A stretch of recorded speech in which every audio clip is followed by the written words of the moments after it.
My dear Lestrade, I congratulate you on the precise quality of your notes. It is true that you have missed everything of importance, but you have spared me the trouble of eliminating the trifles and pointed me in the right direction. I hear familiar steps on the stairs. Please be seated, Watson. You must be famished. Lestrade was kind enough to bring a copy of his notes, hoping it would be of assistance in this affair. Indeed. You can study them now and enjoy your meal. Please take your time, Watson, because bad digestion weakens our ability to reason. Holmes, you will get no argument from me, as this dish is delicious. We will go to Sherringford Hall with Lestrade when you're finished with your meal. I must read the documents Holmes gave me.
All this is very interesting. According to the evidence, it seems that the shooter was not in the ballroom or the corridor. Where was he then? Are you finished, Watson? Shall we go? Let us return to Sherringford Hall.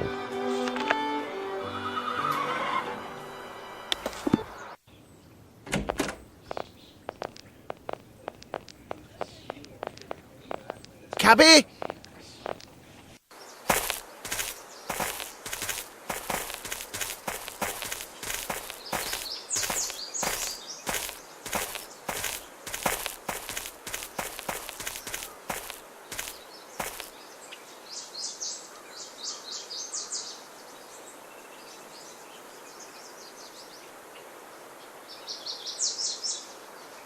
Sirs, please, go right in. Please wait here, gentlemen. I will see if Miss Lavinia is receiving callers. She's in her room.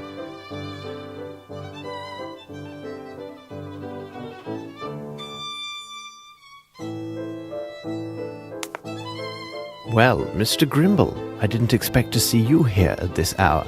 I am worried about Miss Lavinia, needless to say. I also thought I might learn something of interest about the investigation.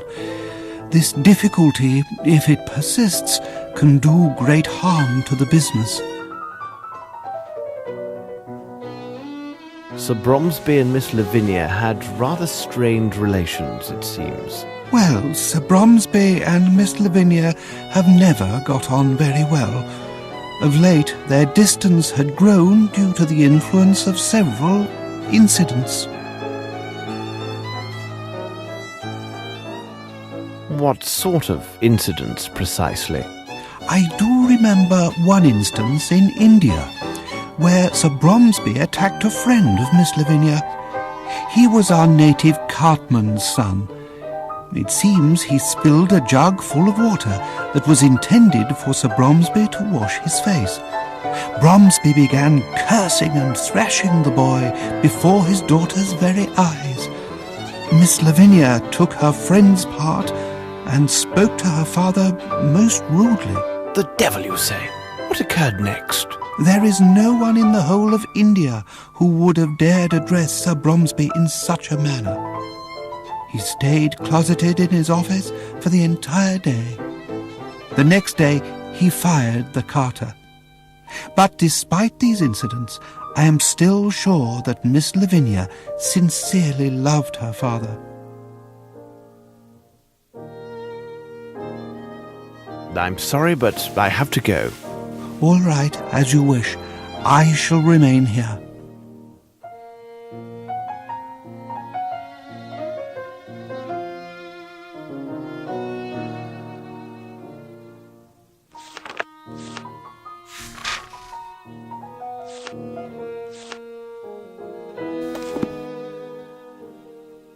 I have to leave you, sirs. I need to verify certain things.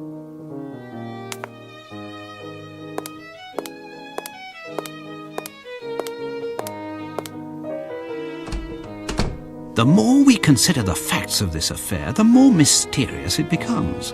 The important thing is to be precise and rigorous in your analysis. But at Scotland Yard, we know this well. Reminds me a bit of bad business I resolved. I believe it involved a theft of sticks from a polo team. I have myself engaged in this sport but a few years ago. Really? Do you enjoy the sport of polo, Mr. Grimble? No. You cannot imagine the benefits of this sport. To achieve perfect form and union, man with horse. A little like the waltz, eh? Exactly. Except that with this sport, mounting is at full speed, which complicates things singularly. I don't follow you.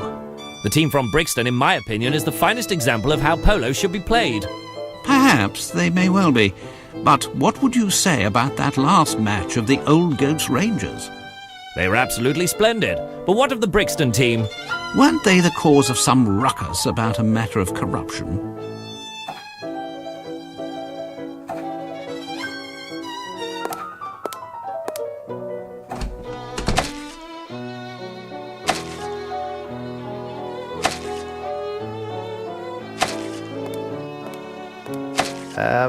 May I come in? Well, oh, take that! Pardon me. It is already quite dead, you know. Oh, you frighten me! I have a case of the nerves, you understand. I cannot find my bottles. On the table. No, not those! That is a poor vintage. The 2 bottles that the old crap, God rest his soul, ordered up from London for the party.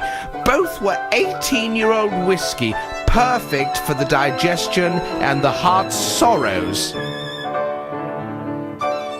And who could have taken them? I'm sure that the barman from Hertford's tumbled them. Who else would know to take those particular bottles over the others? Very good. I will leave you to your chicken then. That's it.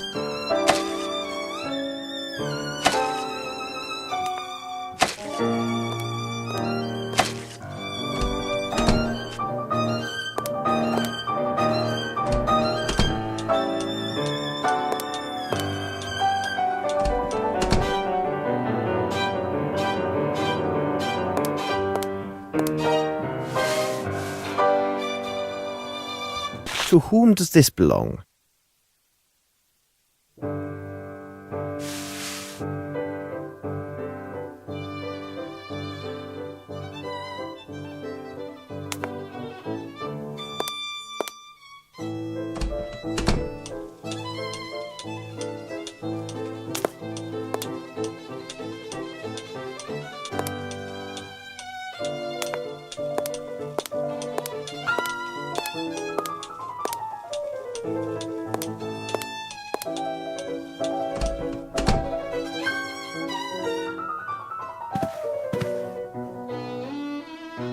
A handbag of Lavinia Bromsby. I do not favour ransacking a lady's personal property, but I think she will be understanding.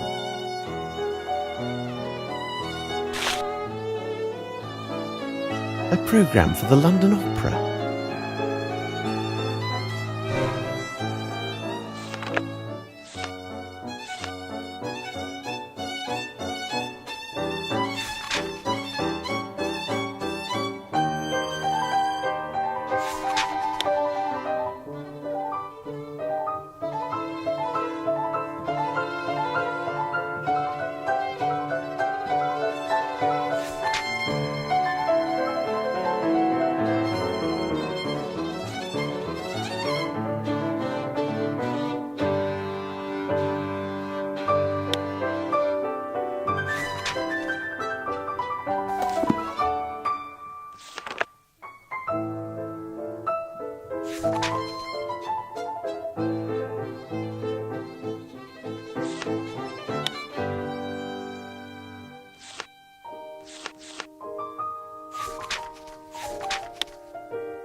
I feel quite ready to answer your questions now, Mr. Holmes. Yesterday I was not in my right senses. I do want to encourage you, on the sound advice of Mr. Grimble. He explained to me that everything my father built during his entire life may collapse unless this gossip ceases and this matter is resolved. Do you agree, Mr. Holmes? Whatever the truth is, I will reveal it. First of all, it is necessary for me to know your acts and your movements during this unfortunate event. First I attended my appearance in the powder room. Then, as my father requested, I was standing quietly just inside the ballroom. I powdered my face one last time, while everyone, including myself, was watching my father. Suddenly, I heard this noise from behind me, and then I saw my father stagger and fall. Oh, my dear Lord. So I ran to his side and found that he was dead. What was your relationship with your father? We barely saw or even wrote to one another for 6 years. But the father that met me upon my return was not the man I remembered. Something in his eyes had changed. There was a wariness there and perhaps even some unexplained anxiety.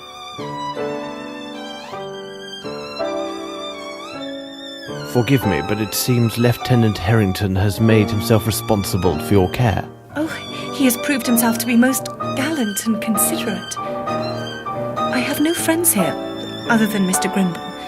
Mr. Harrington neither requested nor expected any recognition for his kind interventions and was most attentive yesterday evening. Thank you for answering my questions, miss. Oh, it is me who should be thanking you. As I mentioned to you before, if this investigation is to proceed properly, it'll be necessary to examine your father's personal documents. May we see his office? I suppose Sir Bromsby kept his papers in this drawer. Watch out! Good God! It must be one of Fowlett's inventions. Sir Bromsby mentioned he had asked his lawyer to devise security measures to protect his private documentation.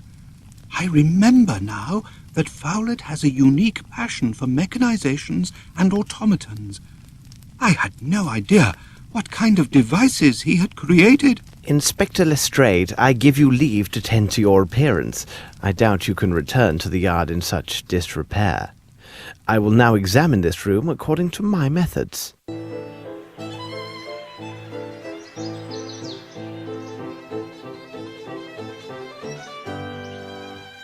The young Lavinia, with her grandfather, no doubt. I need something. A Masonic symbol, no doubt.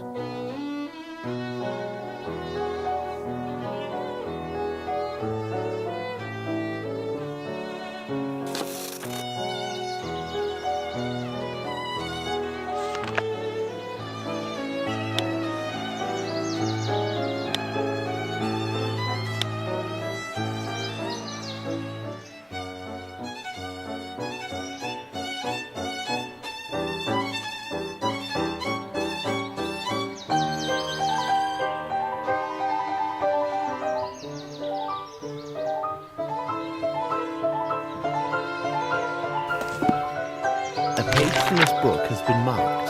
Let's examine it.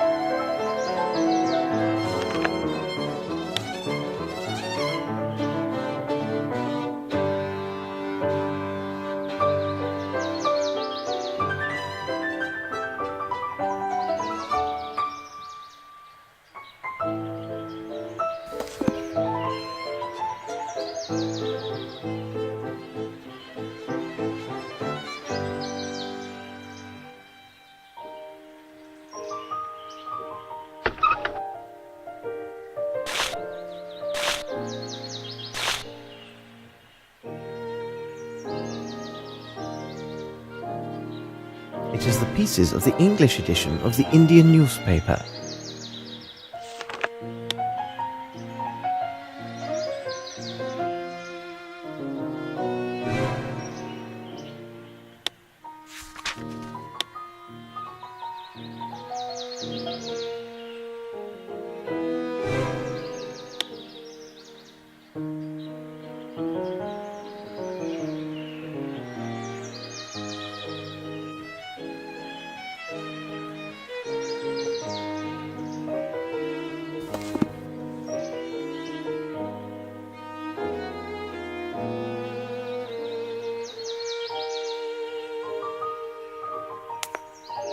This bridge is quite impressive. It must have been a considerable undertaking.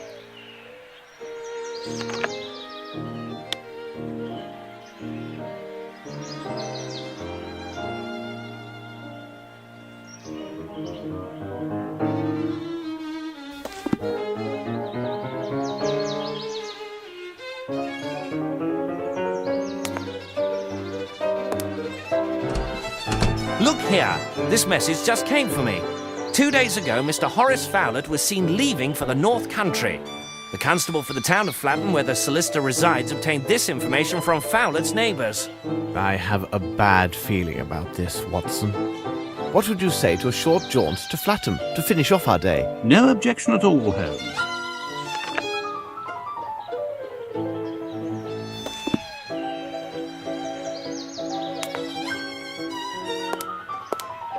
A remarkable portrait of the late Sir Bromsby. I ideal spot for a hiding place. Obviously impossible.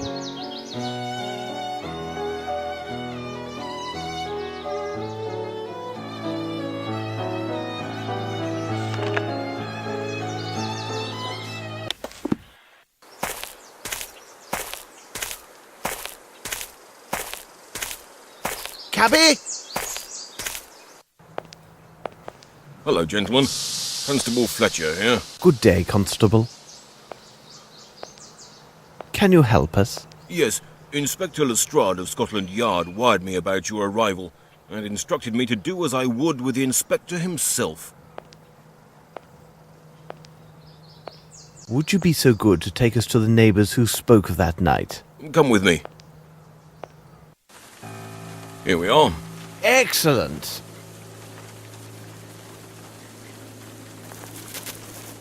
Graham, this is a detective from London. He would like to hear what Mr. Fowlett's told you that night.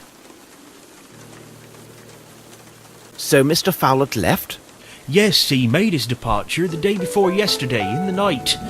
Not that this is the first time he's behaved in such a way. Anyway, he's not like others, and it didn't seem odd to see him leave at that hour, despite the heavy downpour.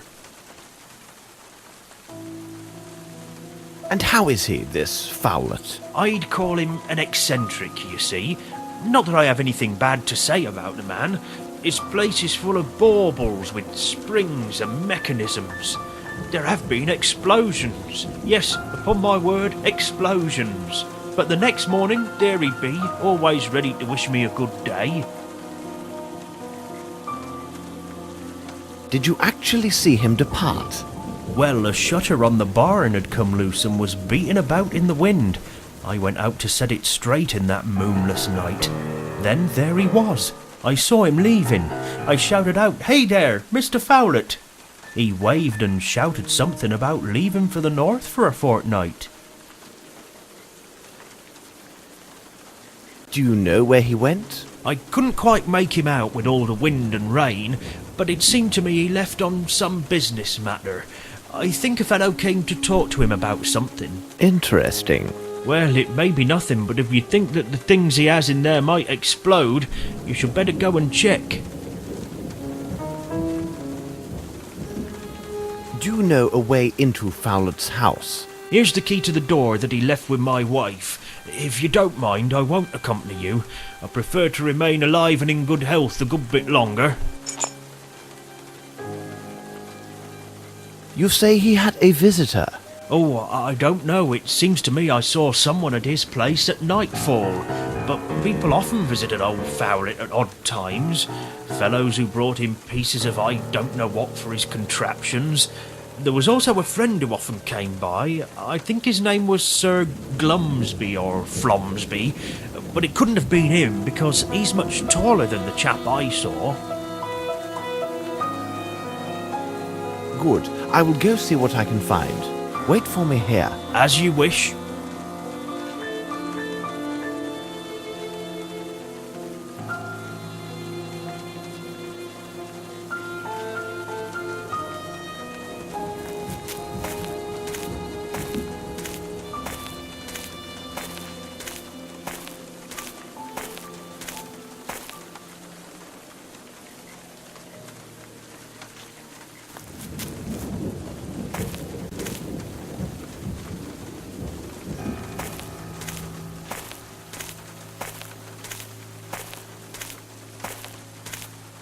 Yes, Mr. Holmes?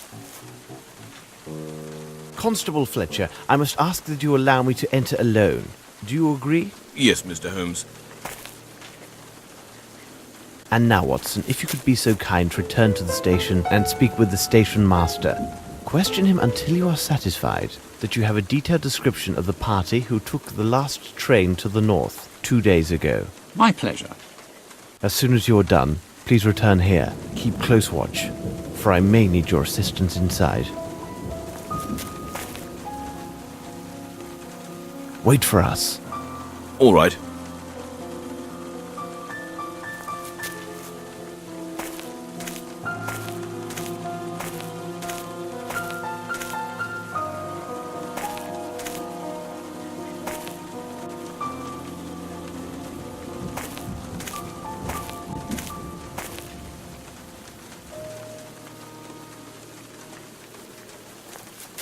clothes.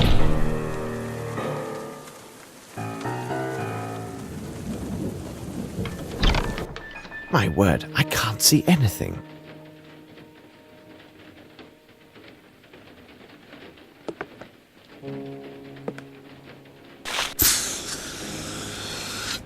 Ah, Fowler liked his jests.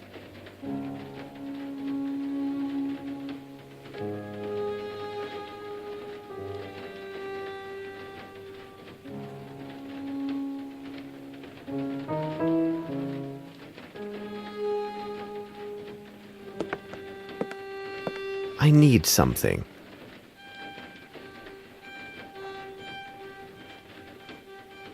I need to be cautious. These items may contain traps, such as those found in Bromsby's office.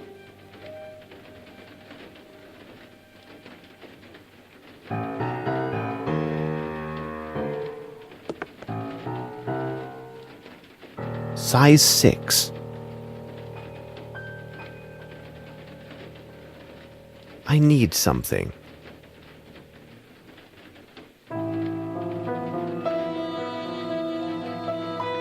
It is a size 7.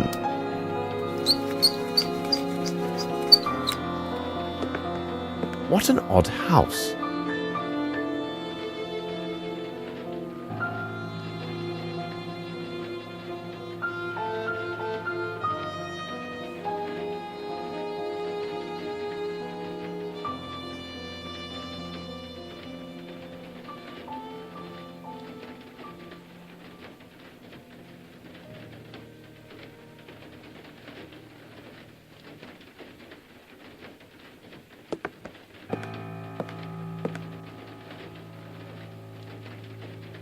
These paintings are from the town of Epinal.